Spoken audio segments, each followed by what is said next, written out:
पर নোয়াখালী का टाइम तो सब सिर्फ मुसलमान थे।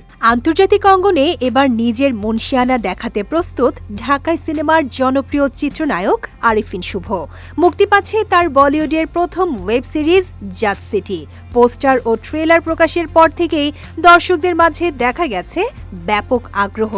অবশেষে জানা গেল বহুল প্রতীক্ষিত এই সিরিজটির মুক্তির তারিখ। 18 ফেব্রুয়ারি আরিফিন শুভ তার ভেরিফাইড ফেসবুক পেজের স্টোরিতে একটি পোস্টার শেয়ার করেন। জমকালো সেই প্যারাই উঠে এসেছে সিরিজটির মুক্তির চূড়ান্ত তারিখ। পোস্টারের নিচের অংশে স্পষ্ট করে লেখা রয়েছে আগামী 19 মার্চ থেকে ওটিটি প্ল্যাটফর্মে স্ট্রিমিং হবে সিরিজটি।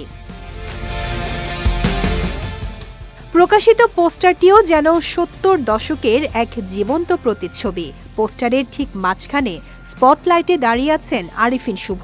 পরনে সাদা টাক্সিডো, কালো বোটাই আর ট্রাউজার। এর আগে প্রকাশ হওয়া টিজারে শুভকে দেখা গেছে জিমি রায় চরিত্রে। 70 দশকের সেই চনমনে ও বর্ণিল আবহ তিনি নিজের মধ্যে পুরোপুরি ধারণ করে নিয়েছেন। কখনো ধূসর রঙের কাটসুটে আভিজাত্য, কখনো বা সেই সময়ের জনপ্রিয় রেট্রো হেয়ারস্টাইলে রাফ অ্যান্ড টাফ লুক। মুখে সিগারেট নিয়ে হাঁটা কিংবা ফ্লোরে নাচ, সব মিলিয়ে বলিউডের মাটিতে নিজের শক্ত অবস্থান জানান দেওয়ার স্পষ্ট ইঙ্গিত দিয়েছেন শুভ। টিজারটি প্রকাশের পর থেকেই সোশ্যাল মিডিয়ায় নেটিজেনদের প্রশংসায় ভাসছেন এই অভিনেতা।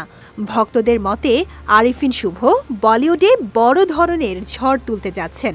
ভারতীয় নির্মাতা সৌমিক সেনের পরিচালনায় এই সিরিজে শুভর বিপরীতে রসায়ন জমাবেন কলকাতার অভিনেত্রী সৌরসেনী মৈত্র।